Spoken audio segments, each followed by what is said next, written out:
একদিন ছোট্ট বাচ্চা সোহেল তার বাবা মায়ের সঙ্গে পার্কে গিয়েছিল। সোহেল সাইকেল চালানোর জন্য খুব আগ্রহী ছিল, কিন্তু সে কখনোই সাইকেল চালাতে শেখেনি। তার বাবা তাকে আজ বললেন, থেকে তুমি সাইকেল চালানো শিখ। সোহেল একটু ভয় পেয়ে গেল, কারণ সে জানত সাইকেল চালাতে অনেক কষ্ট করতে হয়। তার বাবা প্রথমে সোহেলকে সাইকেলের প্যাডেল, ব্রেক এবং হ্যান্ডেল সম্পর্কে কিছু ধারণা দিলেন।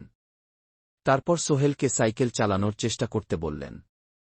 প্রথমবার সোহেল সাইকেল চালানোর চেষ্টা করল, কিন্তু সে প্যাডেল ঘুরিয়ে ভারসাম্য রাখতে পারল না এবং সাইকেল পড়ে গেল। সোহেল কাঁদতে কাঁদতে উঠে দাঁড়াল।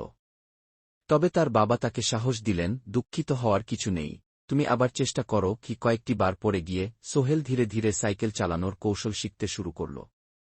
তার বাবা সাইকেল ধরে তাকে সাহায্য করতেন এবং বলতেন, ধীরে ধীরে প্যাডেল চালাও এবং সোজা রাখো। দিন সোহেল হঠাৎ বুঝতে পারল যে সে একা সাইকেল চালাচ্ছে। তার মন ভরে উঠল আনন্দে। সে আনন্দিত হয়ে তার বাবাকে বলল, বাবা, আমি পারলাম।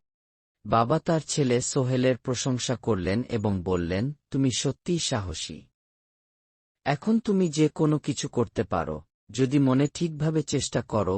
এভাবে সোহেল সাইকেল চালানো শিখল এবং তার আত্মবিশ্বাস অনেক বেড়ে গেল।